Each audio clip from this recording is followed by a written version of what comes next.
नमस्कार मित्रों, मैं हूं डॉक्टर हरि निवास। चैनल है संस्कृत साहित्य एवं संस्कृति और आप इस समय आनंद ले रहे हैं हितोपदेश का। यहां पे चित्रग्रीव नाम का वो कबूतर वहां जंगल में फैले हुए चावलों को देख करके, चावल के कणों को देख करके उसके जो साथी कबूतर उनको खाने के लिए लालायित हैं, उनको समझाता है भैया लोभ अच्छी चीज नहीं होती, विचार तो करो इस जंगल में ये चावल कहां से आए। लेकिन जीवन में यही देखने को मिलता है, व्यक्ति को पूरी तरह से जो चीजें असंभव हैं उनके लोभ में आकर के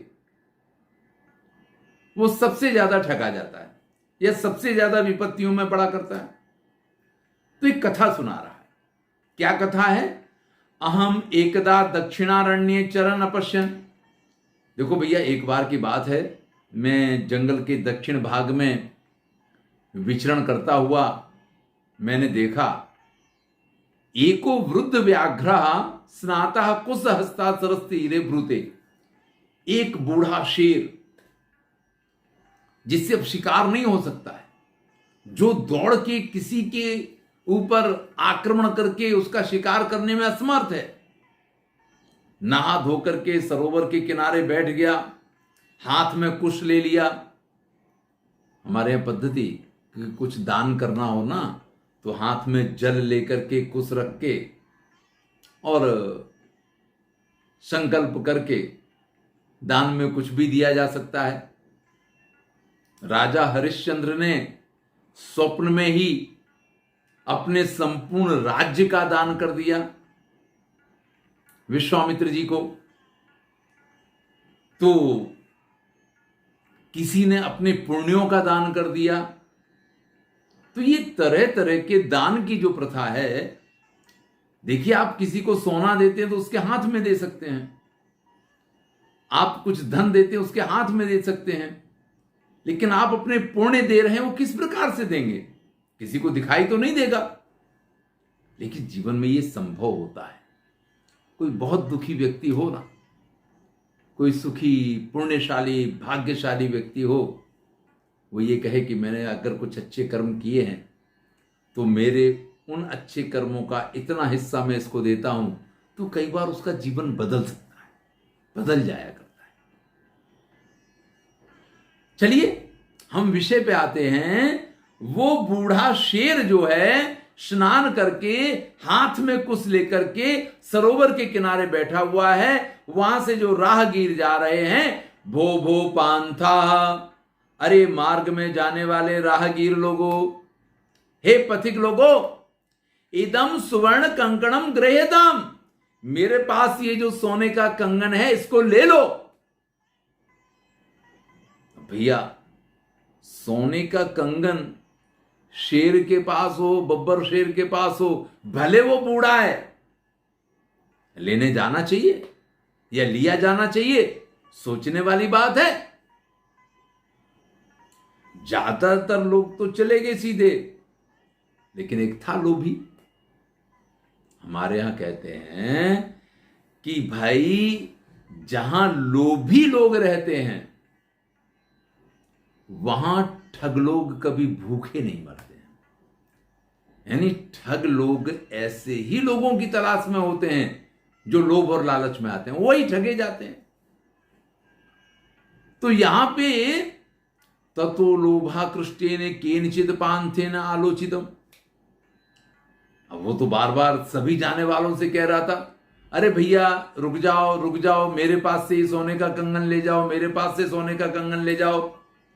ऐसे में एक राहगीर सोना, सोने का कंगन, आहा, ऐसा मन आकृष्ट हो गया, मन में विचार करने लग गया, भाग्येन एतत् संभवति। अरे भैया जब सौभाग्य सामने होता है तभी ऐसा कुछ होता है। मतलब शहर में कहीं आपको सोने का कंगन पड़ा मिल जाए, किसी के पास से आपको कुछ इस तरीके की चीज मिल जाए, ये तो समझ में आती है। यहां जंगल में एक बैठा हुआ शेर उसके हाथ में सोने का कंगन और वो देने के लिए तैयार है। ये तो बड़ा सौभाग्य हो तभी ऐसा मौका मिलता है।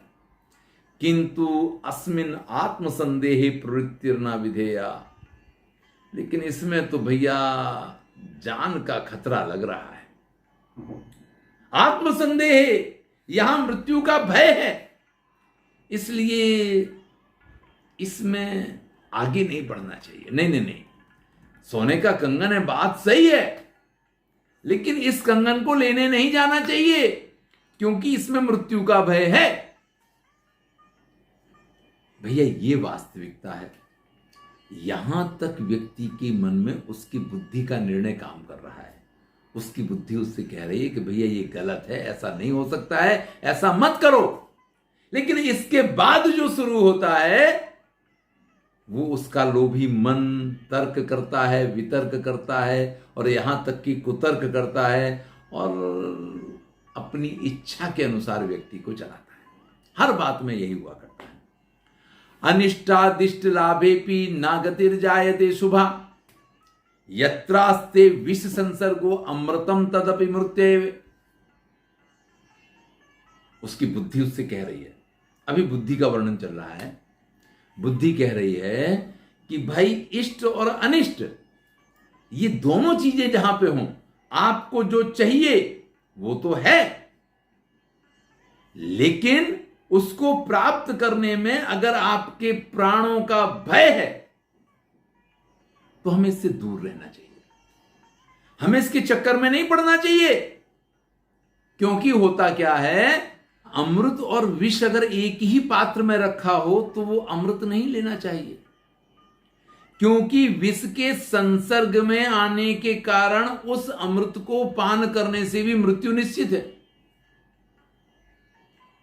यानी अगर एक ही चम्मच में विष भी हो और अमृत भी हो तो वो अमृत नहीं पीना चाहिए, क्योंकि वो अमृत आपको अमर बनाए नहीं बनाए, लेकिन वो विष आपको मार अवश्य देगा।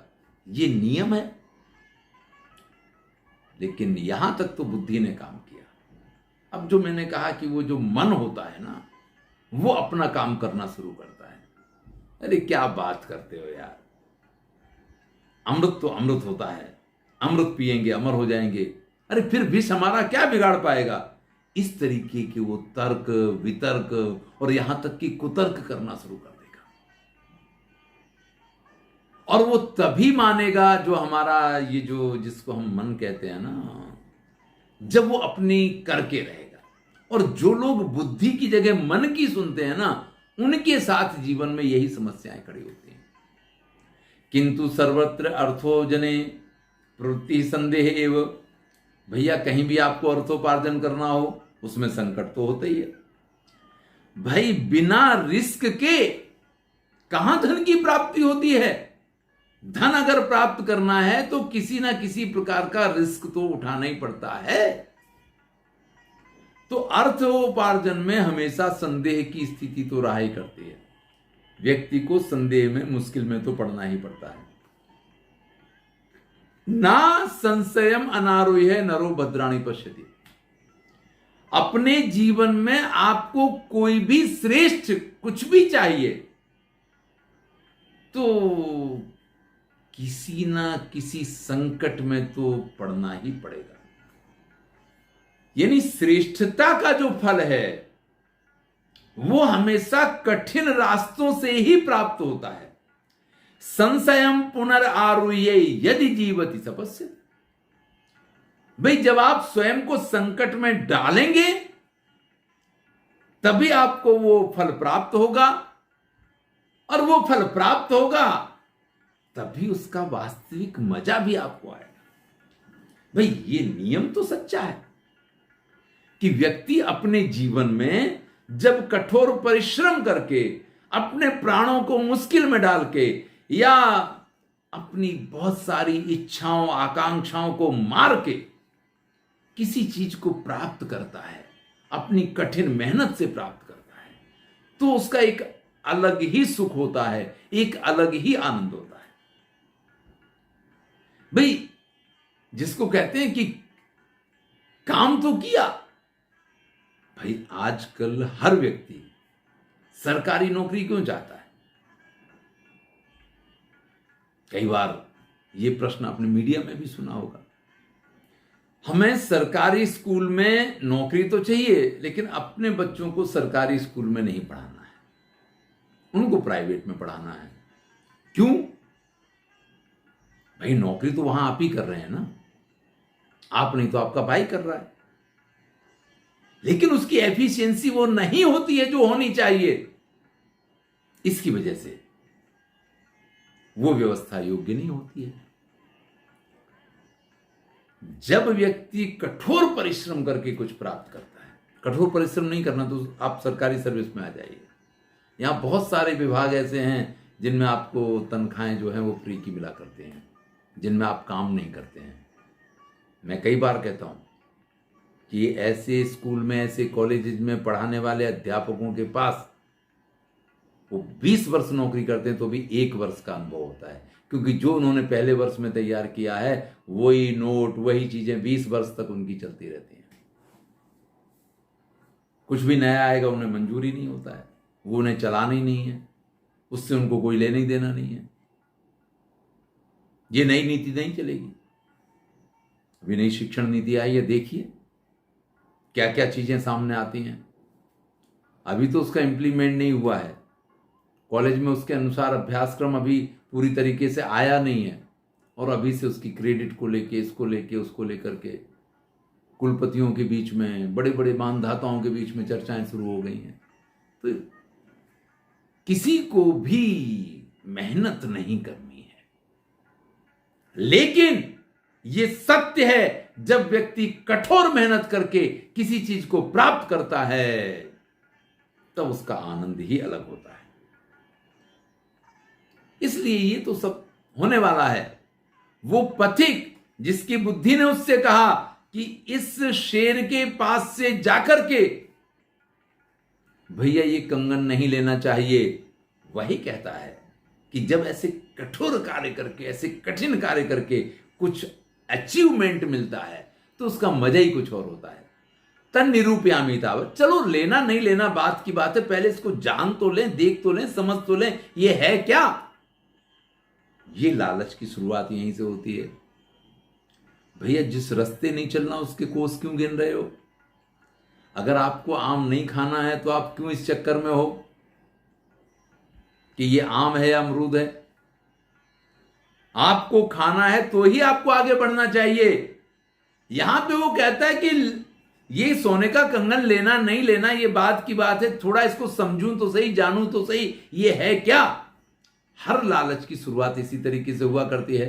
प्रकाशम ब्रूते, फिर उससे कहता है कुत्र तव कंकणम, भैया बड़ा सोने का कंगन कंगन जिल्ला रहे हो, कहां है कंकण? वो व्याघ्रो हस्तम प्रसारे दर्शयति, वो शेर अपना हाथ खोल के और हाथ में रखा हुआ कंगन दिखाता है।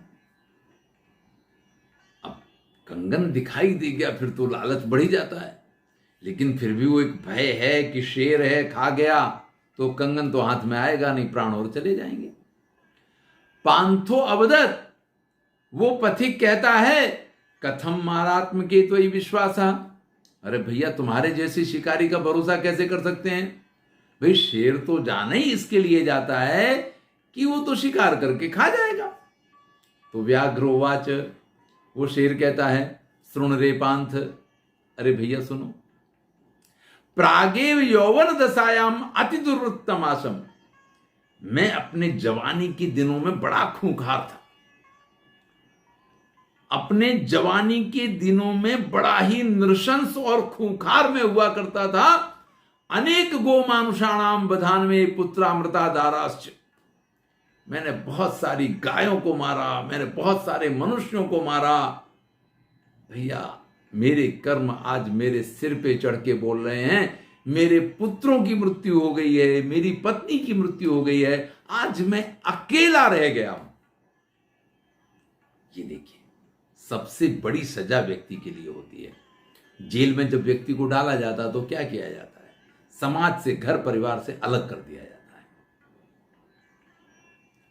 व्यक्ति सामाजिक प्राणी है, वो समाज में ही रह सकता है, और समाज परिवार और घर से बनता है। जिसका परिवार उसके साथ नहीं, जिसका घर उसके साथ नहीं है, सबसे ज्यादा दुखी तो वही व्यक्ति है। या तो फिर मोदी साहब की तरह आप पूरे देश को ही अपना घर परिवार मान लें तो अलग बात है कि फिर आपको उसी में आनंद आने लग जाएगा। अन्यथा बिना परिवार का व्यक्ति दुखी होता है। तो यहां बताना चाह रहा है कि मेरे पुत्रों की मृत्यु हो गई है, मेरी पत्नी की मृत्यु हो गई है, वंशहीनश्चाहम्, आज मैं वंशहीन हो गया हूं।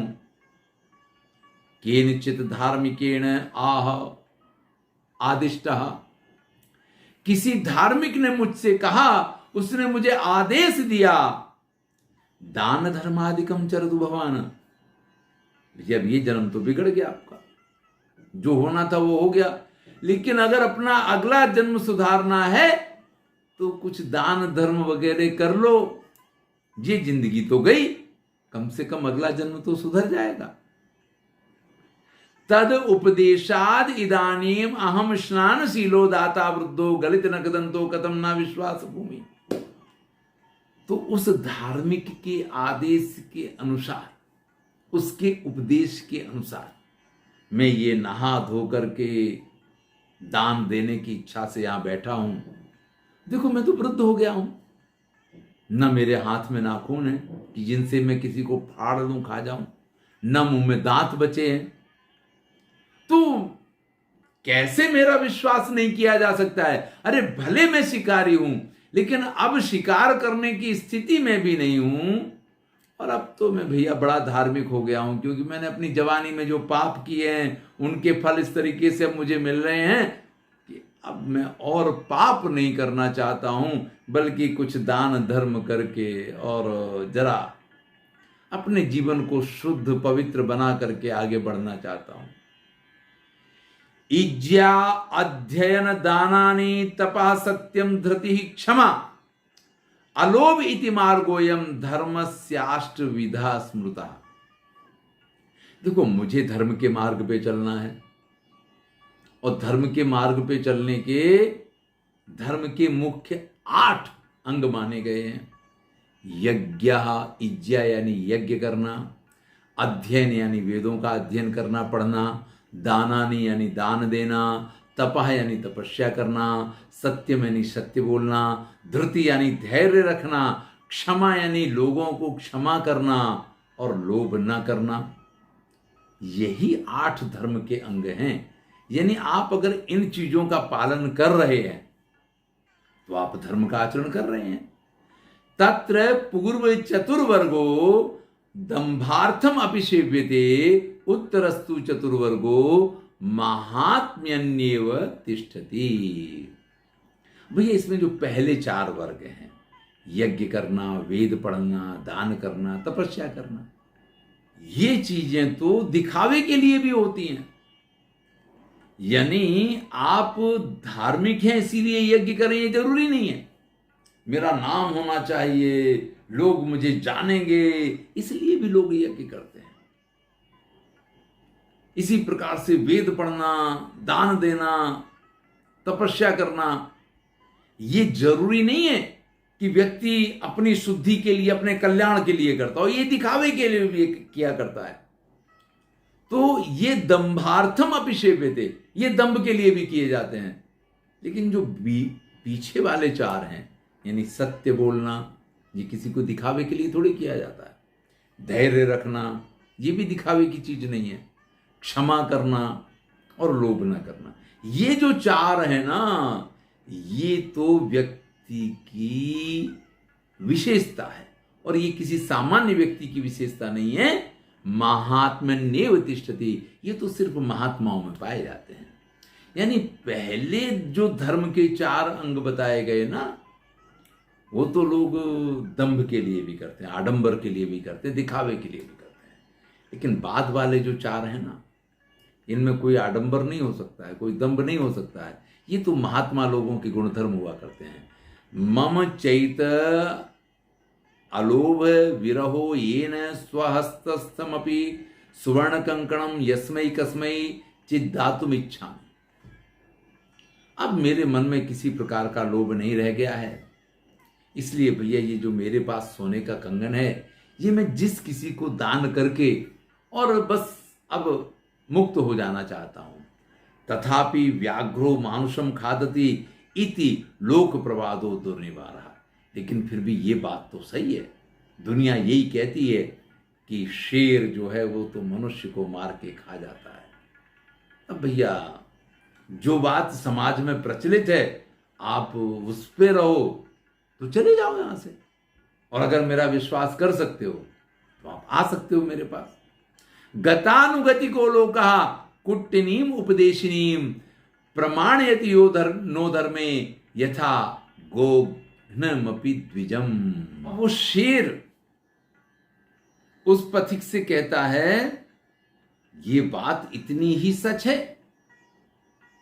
कि संसार ये कहता है कि व्याघ्र जो है मनुष्य को खा जाता है, लेकिन लोगों के कहने की तो बात ऐसी है कि वो तो कहते हैं, कुछ भी कहेंगे। देखो भैया, इस संसार में आपसे बड़ी अच्छी बात कोई कुटनी कहेगी तो उसको उपदेश के तौर पे कोई स्वीकार नहीं करेगा, लेकिन गोवध करने वाला, गौ हत्या करने वाला ब्राह्मण किसी बात को कहेगा तो उसको लोग प्रमाण मानेंगे। गतानुगति को लोका, ये इस संसार की गति है, इस संसार का नियम है।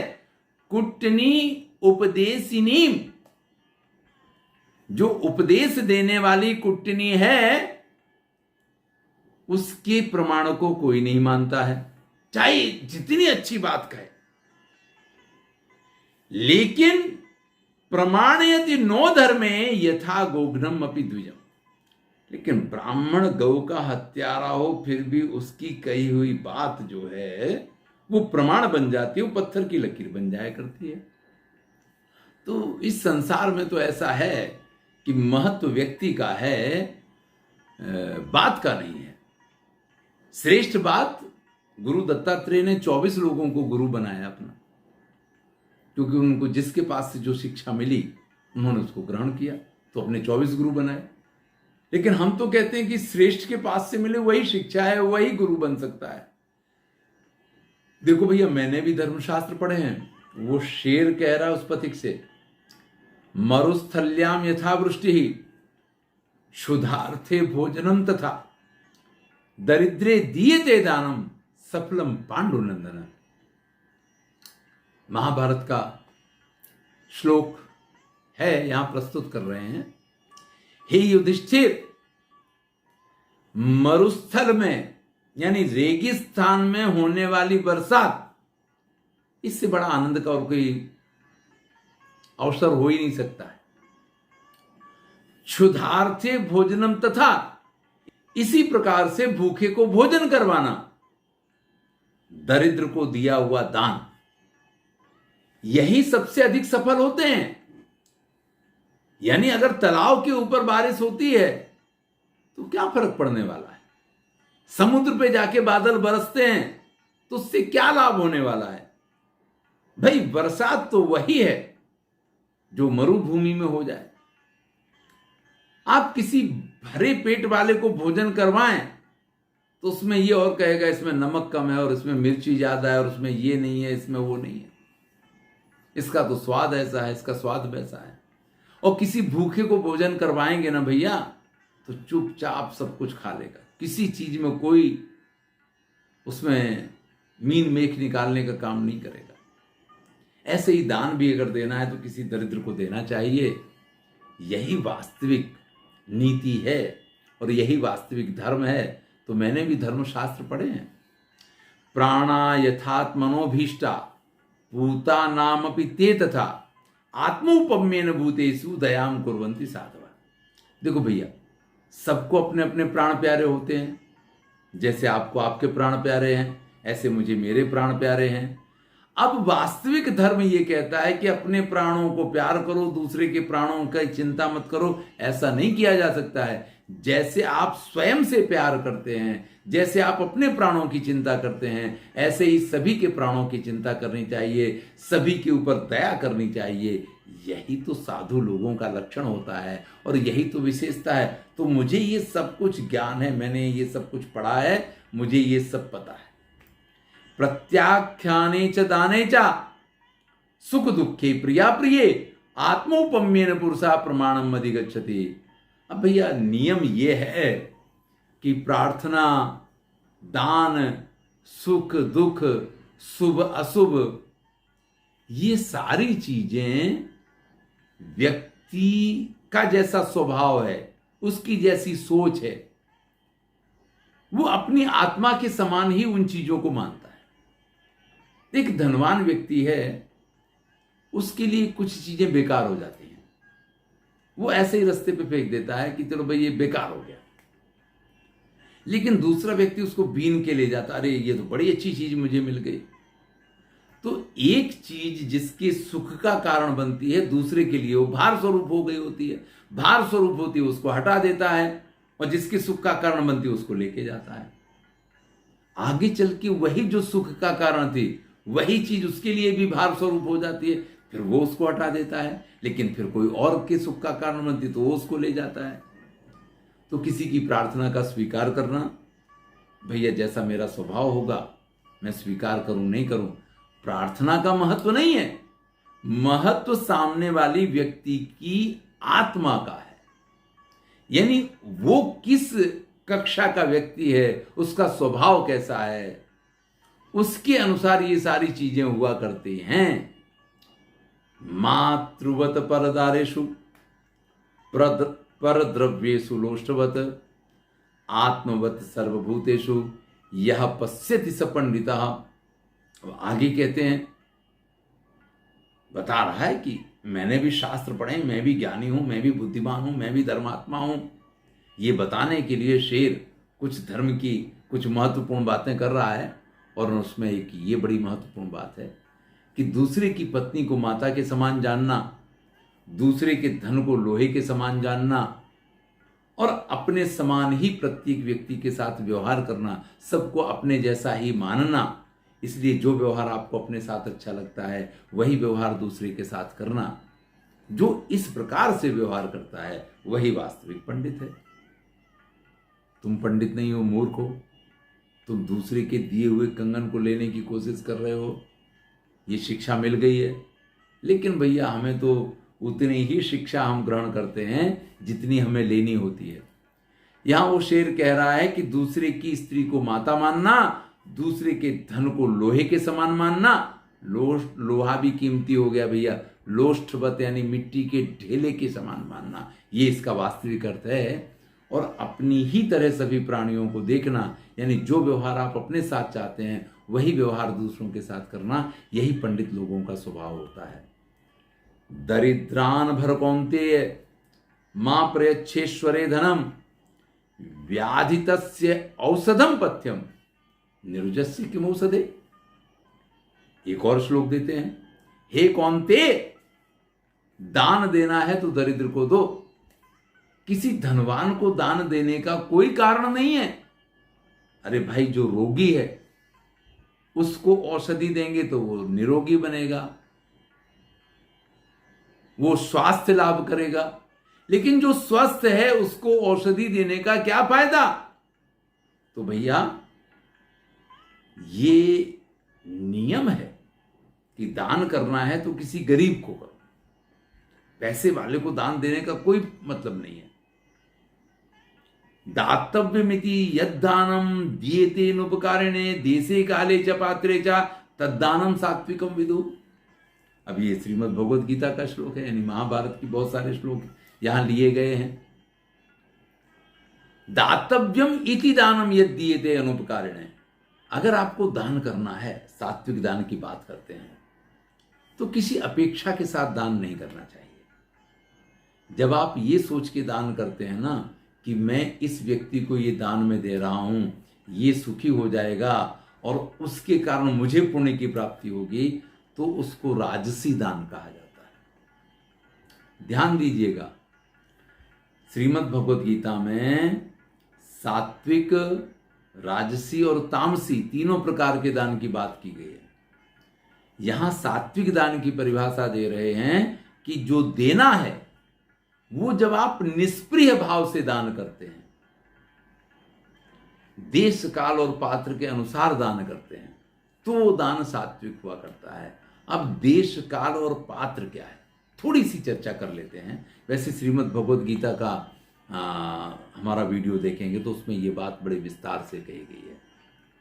एक मोटी मोटी बात करें तो जब आप कोई इस प्रकार से दान करते हैं कि भैया इसको ये दे दिया, किसी को भिक्षा में आपने 10 रुपए दिए और आपको लगा कि आपने बड़ा उपकार कर दिया उसके ऊपर, तो ये भैया हमारे तामसी दान माना गया है। जिस दान को करके आप ये महसूस करें कि आपने सामने वाले के ऊपर कृपा कर दी है, वो दान तामसी माना गया है। जो दान करके आपको ऐसा लगे कि ये दान करके मुझे ये फल मिल जाएगा, उसको राजसी दान माना गया है। और जिस दान को करके आपको ऐसा लगे कि भैया ये दान अगर मेरा स्वीकार कर लिया जाए तो मैं धन्य हो जाऊंगा, वो दान सात्विक दान कहा गया है।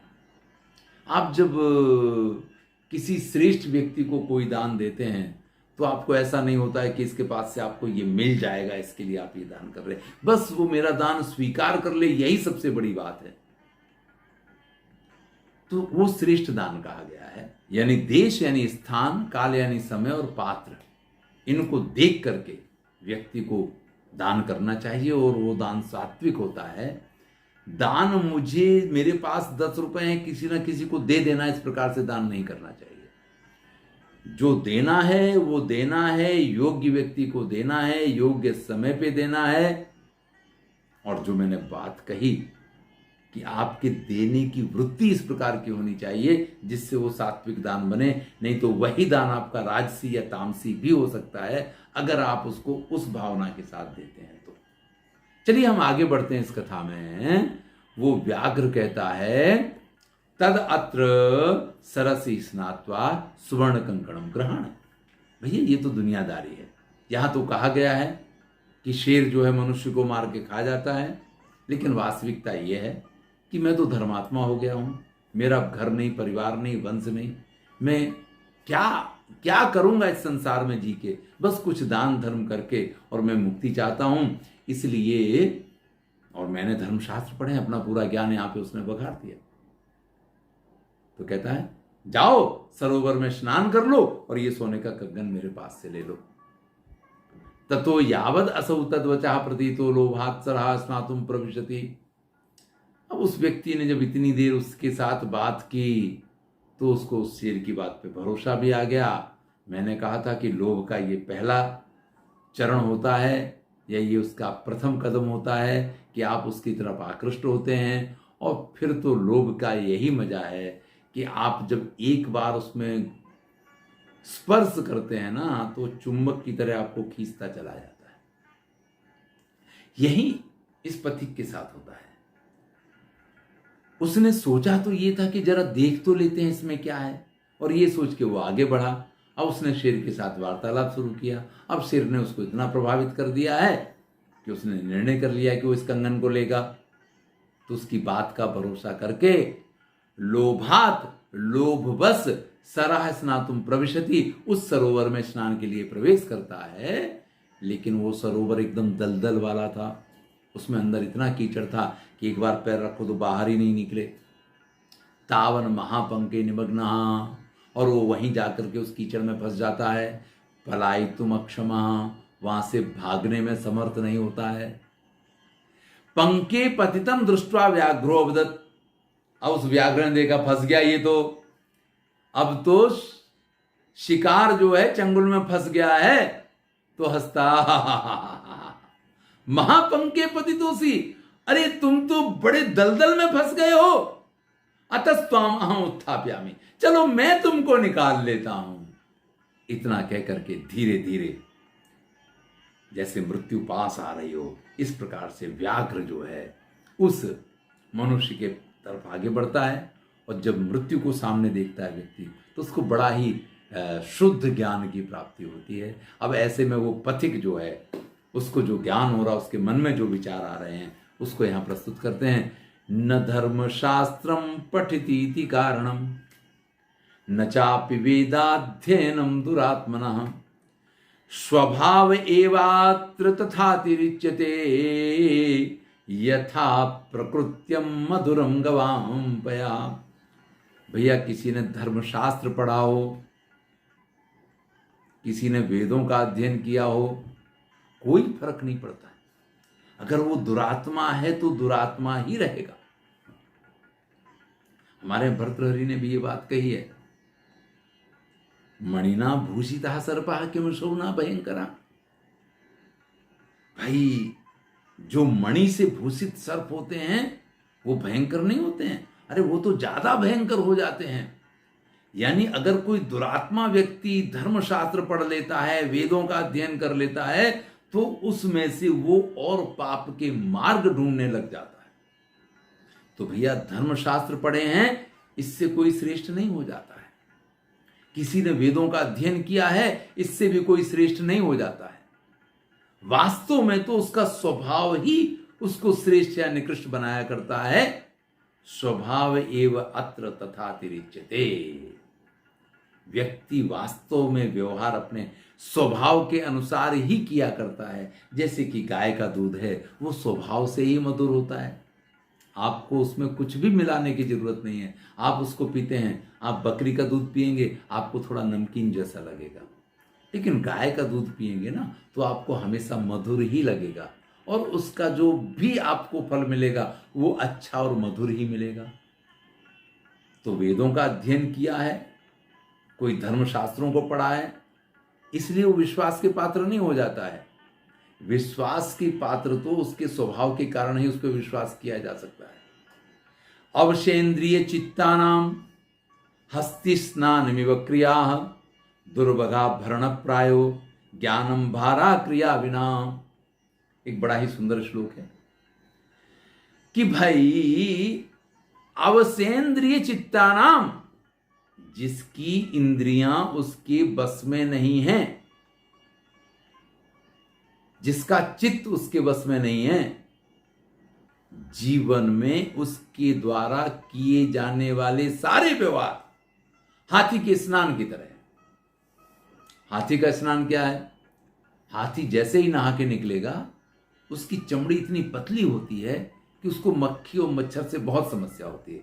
देखिए हाथी की पूंछ इतनी छोटी होती है कि ना तो वो पूंछ से अपनी शरीर के ऊपर बैठे हुए मक्खी मच्छरों को मार सकता, उड़ा सकता है, और शरीर भी इतना भारी होता है कि वो सूंड का भी प्रयोग कहां तक करे। इसलिए उसके शरीर पे मक्खी मच्छर बैठे फिर भी उसका कुछ ना बिगड़े, इसके लिए वो क्या करता है, जैसे ही स्नान करके बाहर आएगा धूल को लेकर के, मिट्टी को लेकर के अपने गीले शरीर के ऊपर डाल लेगा, जिससे उसके ऊपर एक पड़ बन जाए, एक मोटी सी परत जम जाए उसकी गीली गीले।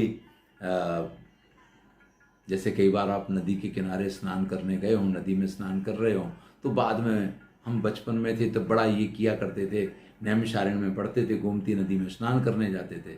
नदी में स्नान किया, फिर बाहर निकले, बढ़िया चांदी जैसी बिछी हुई ऐसी रेती, और उसमें फिर लौटते थे। यानी पूरे शरीर, जो गीला शरीर है उस पर जब रेती में लौटते थे तो पूरे शरीर पे रेती लग जाती थी, और फिर जाके नदी में कूद पड़ते थे। तो गीले शरीर के ऊपर जब हाथी वो मिट्टी डालता है तो फिर से वो पूरा शरीर जो है मिट्टी वाला हो जाता है। तो हाथी का तो स्नान जो है ना वो जैसे बेकार होता है, इसी प्रकार से जिसकी इंद्रियां, जिसका चित्त उसके बस में नहीं है, उसके सारे व्यवहार बेकार होते हैं। आज ये कहेगा कल वो कहेगा। जैसे जो दुर्भगा स्त्री है, आप इसको विधवा भी कह सकते हैं, और जिसने किसी बालक को जन्म नहीं दिया, इन दोनों को ही दुर्भगा कहा गया है। तो फिर वो अगर आभूषण धारण करे, वस्त्राभूषण पहने, बड़ी सुसज्जता को प्राप्त करे, तो उसके आभूषण सारे भार स्वरूप होते हैं, क्योंकि उसका कोई लाभ नहीं होता है। इसी प्रकार से आपने कितना भी ज्ञान प्राप्त किया हो, लेकिन वो ज्ञान अगर क्रिया में परिवर्तित नहीं कर पाते हैं तो वो ज्ञान बेकार हुआ करता है, भार स्वरूप होता है। अब सारा ज्ञान हो रहा है जब मृत्यु को सामने आते हुए देखता है। तन्मया भद्रम न कृतम, तो ये मैंने अच्छा नहीं किया। यद अत्र मारात्म के विश्वासा करता, जो मैंने शिकारी के ऊपर विश्वास कर लिया है। कहा गया है, क्या कहा गया है? नदीनाम शस्त्र पाणीनाम नखीनाम श्रृंगिणाम तथा विश्वासो नैव कर्तव्या स्त्रीषु राजकुलेषु च। ये अधिकांशता जो श्लोक हैं, अगर आप हमारे नीति शतक के वीडियो देखते हैं, अगर आप महाभारत के वीडियो देखते हैं, अनुशासन पर्व वगैरह के, या आप चाणक्य नीति देखते हैं, तो उनमें ये सभी श्लोक कहीं ना कहीं आ चुके हैं। देखिए, नदी का विश्वास नहीं कर सकते हैं। आज जहां पे नदी में आपने स्नान किया है और वो जगह बिल्कुल अच्छी थी, दूसरे दिन आप वहां आते हैं तो ये संभव है कि बहाव ने कुछ अपना रुख बदला हो और वहां की रेती बहाली हो और वहां गड्ढा भी हो गया हो। तो जो बहता पानी है उसका कभी भी विश्वास नहीं किया जा सकता है। वहां जाने से पहले उस चीज को अच्छी तरीके से, उस स्थान को अच्छी तरीके से परखना चाहिए। एक नियम यह है, जिसके हाथ में हथियार हो ये उसका भरोसा नहीं कर सकते। कभी गुस्सा आ जाए और गुस्से में आकर के हथियार चल जाए तो भैया सामने वाला तो चला गया। तो शस्त्रधारी व्यक्ति का कभी भरोसा नहीं करना चाहिए। नखीना, जो नख वाले प्राणी हैं, कुत्ते हैं, बिल्ली हैं, इस प्रकार के जो भी अपने नाखून का प्रयोग करने वाले मांसाहारी प्राणी हैं, इन लोगों का भी कभी विश्वास नहीं करना चाहिए। श्रृंगिणाम, जो सींगधारी हैं, चाहे वो गाय हो, चाहे वो भैंस हो, चाहे वो बकरी हो, इनका भरोसा नहीं कर सकते हैं। भरोसा का तात्पर्य यह है, ये जरूरी नहीं कि ये हिंसक हों। भाई, बकरी अपनी पीठ खुजलाने के लिए अपने सींग को वहां लेके जा रही है, आप बीच में आ गए और सींग अगर आपको लग गया तो लग ही जाएगा ना आपको। तो भैया, ये आवश्यक नहीं है कि ये आपके ऊपर जब आक्रमण करेंगे तभी आपको हिंसा होगी। उनके हिलने, चलने, डुलने, किसी भी बात से आपके ऊपर इस चीज की असर हो सकती है। इसलिए इन चीजों का भरोसा, इनका भरोसा नहीं करना चाहिए। विश्वासो नैव कर्तव्या स्त्रीषु राजकुलेषु च। इसी प्रकार से स्त्री का कभी भरोसा नहीं करना चाहिए और राजकुल का कभी भरोसा नहीं करना चाहिए। अब यहां स्त्री का तात्पर्य अपने घर की स्त्रियां, पत्नियां नहीं हुआ करती हैं। यहां स्त्री शब्द का अर्थ यह है कि सामान्य रूप से आप कहीं बाहर जा रहे हैं और किसी स्त्री से आपकी मुलाकात हो गई है, तो आप उसका भरोसा नहीं कर सकते हैं, उसका विश्वास नहीं करना चाहिए। उस पर विश्वास करके उसके साथ संबंध या उसके साथ खाना पीना या उसके साथ उठना बैठना नहीं करना चाहिए, क्योंकि इससे समस्या खड़ी हो सकती है। इसी प्रकार से कभी भी राजकुल का विश्वास नहीं कर सकते हैं। आप तो बड़ी ही अच्छी तरीके से आजकल इस राजनीति को देख ही रहे हैं, और इसके सबसे बड़े प्रमाण हमारे नीतीश कुमार जी हैं बिहार में। कभी वो इस करवट बैठ जाते हैं, कभी इस करवट बैठ जाते हैं। उनको लगता है कि अभी भाजपा के साथ लाभ है तो उधर आ जाएंगे, उनको लगता है अब आरजेडी के साथ लाभ है तो उधर चले जाएंगे। उन्हें इससे कोई फर्क नहीं पड़ता है। जब भाजपा के पास आएंगे तो आरजेडी को कोसेंगे, जब आरजेडी के पास आएंगे तो भाजपा को कोसेंगे। और ये मजे की बात है कि ये दोनों पार्टियां जो हैं उनके लिए बिल्कुल लाल जाजम बिठा के बैठे रहते हैं कि कभी हमारी तरफ आ जाएं। आज भी 2 बार धोखा देने के बाद भी अगर नीतीश कुमार कल भाजपा के साथ 24 में गठबंधन करना चाहें तो भाजपा हाथ जोड़ के तैयार होकर उनके साथ गठबंधन कर लेगी, क्योंकि राजनीति नाम ही इसका है, वारांगनी वो। इसके लिए कहा गया है कि राजनीति जो है वेश्या की तरह होती है, उसको जहां लाभ दिखाई देता है वहीं वो झुक जाती है। इसलिए इनका कभी भरोसा नहीं करना चाहिए। सर्वस्य ही परीक्षन्ते स्वभावा नेतरे गुणा, अतिथि ही गुणान सर्वान स्वभावो मूर्धनि वर्तते। भैया, जीवन में एक बात याद रखिएगा कि हर बात के ऊपर व्यक्ति का स्वभाव जो है वो भारी पड़ता है। कितना भी गुणवान हो, कितना भी धनवान हो, कितना भी महान हो, लेकिन अगर स्वभाव से वो श्रेष्ठ नहीं है तो आप ये मान लीजिएगा कि आप उसका भरोसा नहीं कर सकते। हमारे यहां ब्राह्मणों की बड़ी महिमा, बड़ा ब्राह्मणवाद किया जाता है। इसी प्रकार से कुछ लोगों की बड़ी निंदाएं भी होती हैं। यहां शब्द था क्षुद्र और उस पे से हुआ शूद्र।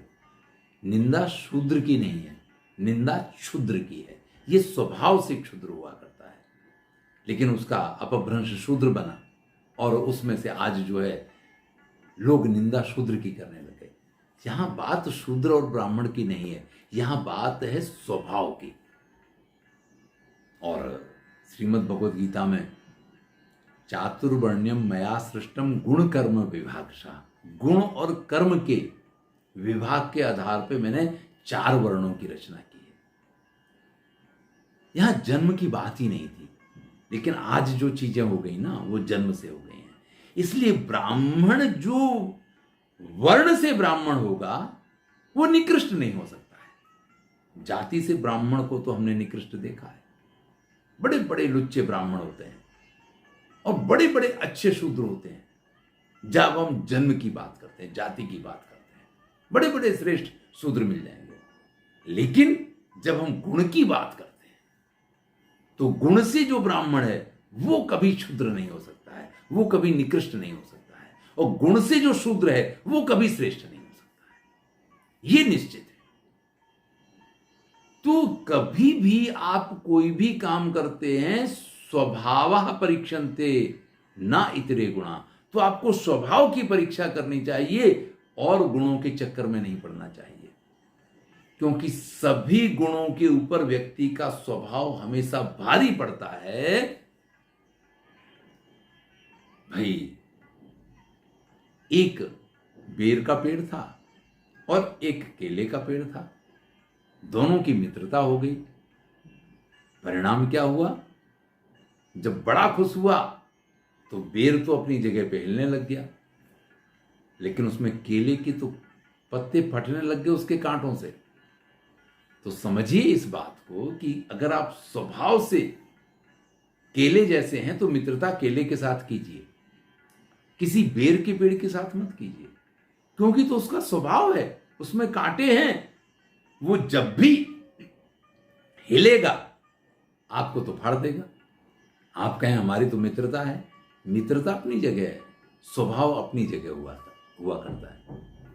एक बड़ा ही सुंदर श्लोक है, सही गगन बिहारी कल्मष ध्वंसकारी 10 सत करधारी ज्योतिषाम मध्यचारी विधुरपि विधियोगात् गृह्यते राहुणासौ लिखतिमपि ललाटे प्रोज्झितुम कः समर्था। भैया, सूर्य और चंद्रमा ये कैसे हैं? गगन विहारी, आकाश में भ्रमण करने वाले हैं। कल्मषत ध्वंसकारी, अंधकार को दूर करने वाले हैं, पापों को दूर करने वाले हैं। 10 शत करधारी, हजारों किरणें ये उनके हाथ हैं। प्रकाश पुंज के मध्य में ये रहते हैं। सूर्य क्या है? जलते हुए प्रकाश का पुंज है और उसके मध्य में सूर्य की स्थिति है। फिर भी देखो विधि का विधान देखो कि राहु इनको ग्रसित करता है, राहु इन पे ग्रहण लगाता है। भैया, जो ललाटे लिखितम, जो एक बार नसीब में लिख गया है, भाग्य में लिख गया है, उसको कोई मिटा नहीं सकता है। बस यही हमारे यहां सबसे बड़ी व्यवस्था है। उस पथिक ने भी आज ये निर्णय कर लिया है कि ये जो कुछ मेरे साथ हो रहा मेरे भाग्य की वजह से हो रहा है। कीचड़ में फंस गया है, निकल तो सकता नहीं है, शेर उसके पास आ रहा है, सारा ज्ञान धरा का धरा रह गया है और अब सारा ज्ञान याद आ रहा है, लेकिन अंत में संतुष्ट होने के लिए क्या कहता है? भैया, जो भाग्य में होता वो तो होके रहता है, अब ये भाग्य ही ऐसा है। इति चिंत्यन एव असौ व्याघ्रेण व्यापादिता। अब वो सारा ज्ञान जो बाद में जागृत हुआ, वो सारा ज्ञान लेकर के वो विचार ही कर रहा था और उसी समय उस शेर ने पास में जाकर के और उसको मार लिया और उसको खा गया। भैया, कोई बूढ़ा हो, मुंह में दांत नहीं है तो खाना थोड़ी बंद कर देता है, खाना तो खाएगा ही ना। अतो अहम ब्रवीमि, इसलिए मैं कहता हूं। वो चित्रग्रीव नाम का कबूतरों का राजा जो है, सभी कबूतरों को ये कथा सुना रहा था, तो कहता है इसलिए मैं कहता हूं, कंकणस्य तु लोभेने, जैसे उस कंकण के लोभ में आकर के उस पथिक की मृत्यु हुई, इसी प्रकार से इन चावलों के लालच में आकर के हमारी भी ऐसी दशा ना हो जाए, इसलिए हमें ऐसा कार्य नहीं करना चाहिए। भैया नियम है, सुजीर्णम अन्नम सुविचक्षणा सुता सुशासिता स्त्री नृपति ही सुसेविता सुचिंत्य चोक्तम सुविचार्य यत् कृतम सुदीर्घ काले भी न याति विक्रिया। अच्छी प्रकार से चबा चबा के खाया हुआ अन्न, सुजीर्णम अन्नम। हमारे मुंह में 32 दांत हैं और ये कहा जाता है कि जो भी ग्रास हम मुंह में लेते हैं ना, उसको बड़ा अच्छी तरीके से, देखिए गाय भैंस और प्राणियों के पास एक व्यवस्था है कि खाने के टाइम पे वो फटाफट खा लेते हैं, बाद में बैठते हैं और अंदर से उसको बाहर ले लेके फिर चबाते हैं, जिसको जुगाली कहते हैं, करते रहते हैं, धीरे धीरे उसको खाते रहते हैं। हमारे पास ऐसी कोई व्यवस्था नहीं है। हम तो जब खाने बैठते हैं तभी हमें अन्न को अच्छी तरीके से चबा चबा के खाना चाहिए। जब हम किसी अन्न को अच्छी तरीके से चबा के खाते हैं ना, तो वो कभी नुकसान नहीं करता है। और जिसको अच्छे संस्कार दिए गए हों, ऐसा पुत्र कभी भी पिता के लिए हमेशा मान सम्मान देने वाला बनेगा, कभी भी पिता को दुखी नहीं बनाएगा। सुशासिता स्त्री, जिसको अच्छी तरीके से शासन में रखा गया है, आज्ञाकारी जो स्त्री है, वो भी कभी किसी के साथ विश्वासघात नहीं करती है, कभी किसी का बुरा नहीं करती है। राजा की अगर आपने बहुत अच्छी तरीके से सेवा की है, तो वो राजा भी आपको जीवन में दुखी नहीं होने देगा। अच्छी सेवा, या ये कह लीजिए कि अच्छे राजा की सेवा आपको कभी परेशान नहीं करती है। सुचिंत्य चोक्तम, अच्छी तरीके से विचार करके बोली गई वाणी, ये कभी भी आपके लिए दुखदायी नहीं हो सकती है। सुविचार यत् कृतम, और अच्छी तरीके से विचार करके किया गया कार्य, वो भी आपको समस्या में नहीं डालता है। सुदीर्घ काले भी न याति विक्रिया, ये चीजें कितना भी समय व्यतीत हो जाए कभी आपको समस्या में नहीं डालेंगे। फिर से ध्यान दे लीजिए, सुजीर्णम अन्नम सुविचक्षणा सुता सुशासिता स्त्री सुसेविता राजा सुचिंत्य उक्तम और सुविचार्य कृतम। ये चीजें ऐसी हैं, कितना भी लंबा समय व्यतीत हो जाए, आप अगर ये सारी चीजें इस प्रकार से करते हैं तो कभी भी इनसे कोई विकृति नहीं हो सकती, इनसे आपको कोई समस्या नहीं हो सकती है। तो भैया जीवन में हमेशा कार्य करने से पहले विचार करना चाहिए, बोलने से पहले सोचना चाहिए, राजा की, श्रेष्ठ राजा की सेवा करनी चाहिए। स्त्रियों को सकल ताड़ना के अधिकारी, ध्यान रखना चाहिए उनका, उनको बिल्कुल, भाई हमारे यहां स्त्री को रत्न कहा गया है। हर व्यक्ति की नजर होती है इसके ऊपर, हर व्यक्ति उसको अपने वश में करना चाहता है, हर व्यक्ति उसको पाना चाहता है। तो भैया जो बहुमूल्य होता है ना, उसका तो ध्यान रखना चाहिए। बच्चे को अच्छे संस्कार देने चाहिए और अन्न को अच्छी तरीके से चबा के खाना चाहिए। तो अगर आप इन नीति की बातों पे ध्यान देंगे तो जीवन में कभी भी परेशान नहीं होंगे। अन्यथा इसके विपरीत तो जो होना है वो आप होता ही रहता है हमारे साथ। धन्यवाद। इसके आगे की कथा अगले वीडियो में सुनेंगे। मैं हूं डॉक्टर हरिनिवास। आनंद लीजिए, अच्छा लगे तो मित्रों के साथ शेयर कीजिए।